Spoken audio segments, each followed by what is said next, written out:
Drawing in 3, 2, 1.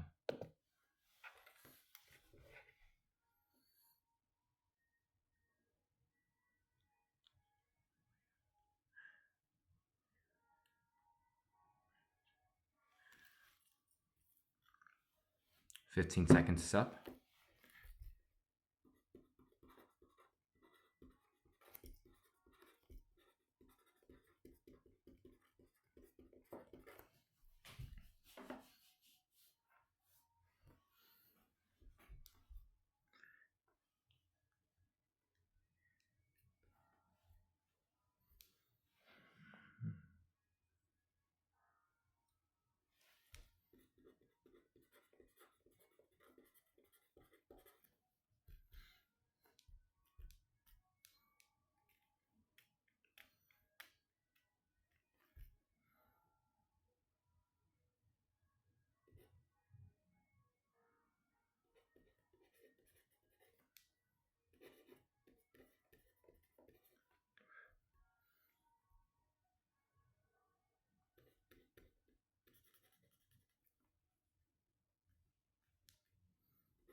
It's common when giving a speech such as this to become very fearful about what's the next word you may say, or if you even mess up or stumble on your words.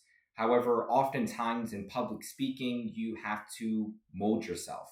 Essentially, you have to almost isolate your own fear. And for that reason, I chose today's quotation: I want to be scared again. That's the only way I learn, by Connie Chung.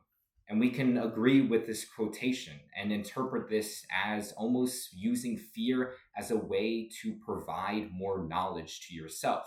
Essentially, you can't really know yourself unless you fear yourself or fear other things. And we can see this is true in two key ways. First, by using fear as a motivator on an individual level. But next, we can also see how fear accelerates society in general. But first, fear as a motivator. And we can see two key examples of how this is true. First is the example of the USS Endurance, but next is the example of the existential elk theory. The USS Endurance set sail to go to the Arctic, essentially trying to map and explore more. However, when it got stuck, many of its crew knew that death was incoming. However, instead of allowing themselves to succumb to fear, instead they used their fear as a motivator. While two of them set sail to go try to find help, they laughed, they danced with each other. Each of them were fearful of themselves. However, instead of letting that be the reason as to why they suffered and possibly died, they instead let that be the reason as to why they lived. And when their friends who set sail found help and came back and rescued them, not a single person was killed. We can see that this makes it so that you don't have to let fear be the reason as to why you suffer. You can still be fearful, but just because you're fearful doesn't mean that you have to succumb to the cons of it. Instead, you have to look to the pros. But next, we can look at how the existential elk theory proves this to be true on a more biological level. The existential elk theory proposes that the large giant elks that used to roam around in America were killed off because of the very thing that made them so popular, essentially their giant horned or antlers. This made it so that they could fend off predators and breed in a more large way. However, this also made it so that they couldn't properly run into forests quick enough, essentially being driven into extinction by us, humanity. And the author of this theory proposes that humanity's consciousness is the exact same thing as these elk's antlers. However, he also proposes that fear is a part of it too, and that one of the reasons as to why humanity hasn't died is because of our fear. our fear of the unknown, our fear of something greater than ourselves. He proposes that because humanity has an innate fear, that means that our ourselves hasn't been driven to extinction.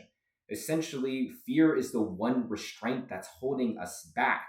And to be honest, humanity does need to be restrained in some manners.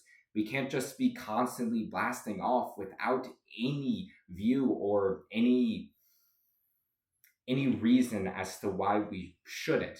Essentially, humanity needs to acknowledge what they're doing before they do it. But we can also see as to how fear accelerates society in general. And we can see two key examples of this. First is through the novel of Dune, but next we can also see as how COVID-19 in fact proves this. But first, Dune. One of the most popular quotations from Dune is fear is the mind killer. However, we can see in the novel itself, this doesn't prove to be exactly true. Many characters are vastly fearful of what's going to happen to them, but they still do the things they do. And on a more societal level, we can see that Paul Atreides leads a band of people to go against an oppressive government. These people were scared, but they used their fear instead as a means to overthrow an oppressive government. An oppressive government. But we can also see as to how COVID-19 proves this to be true when our whole society became fearful of a pandemic. However, and of a pandemic, and we can see as how that restricted us in a sense. What we can also see is that how that fear made it so that some people garnered greater sympathy with each other. Fear can be a helpful, useful tool as long as you don't succumb to it. Which is why we return to today's quotation. I want to be scared again. That's the only way I learn, by Connie Chung. And today we have learned that fear is a necessary tool for humanity as long as we mitigate it and make sure that we don't succumb to its cons.